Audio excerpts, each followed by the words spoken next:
एक दिन एक दादी अपने खूबसूरत बगीचे में पुरानी लकड़ी की बेंच पर अकेली और उदास बैठी थी।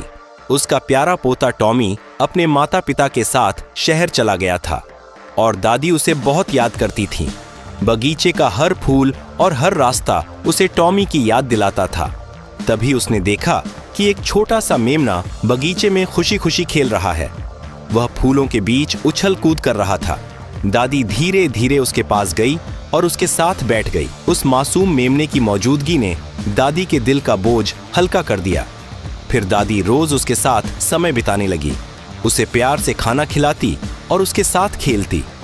धीरे धीरे वह मेमना भी दादी से बहुत घुल मिल गया और दोनों के बीच एक खूबसूरत रिश्ता बन गया।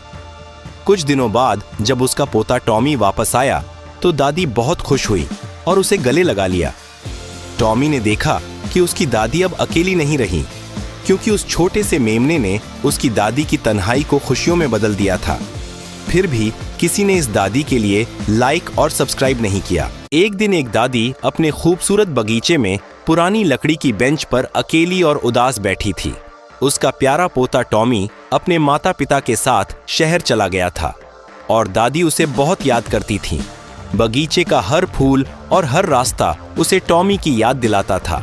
तभी उसने देखा कि एक छोटा सा मेमना बगीचे में खुशी खुशी खेल रहा है। वह फूलों के बीच उछल कूद कर रहा था। दादी धीरे धीरे उसके पास गई और उसके साथ बैठ गई। उस मासूम मेमने की मौजूदगी ने दादी के दिल का बोझ हल्का कर दिया। फिर दादी रोज उसके साथ समय बिताने लगी, उसे प्यार से खाना खिलाती और उसके साथ खेलती।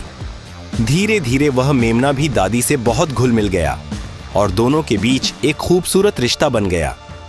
कुछ दिनों बाद जब उसका पोता टॉमी वापस आया तो दादी बहुत खुश हुई और उसे गले लगा लिया। टॉमी ने देखा कि उसकी दादी अब अकेली नहीं रही, क्योंकि उस छोटे से मेमने ने उसकी दादी की तन्हाई को खुशियों में बदल दिया था। फिर भी किसी ने इस दादी के लिए लाइक और सब्सक्राइब नहीं किया।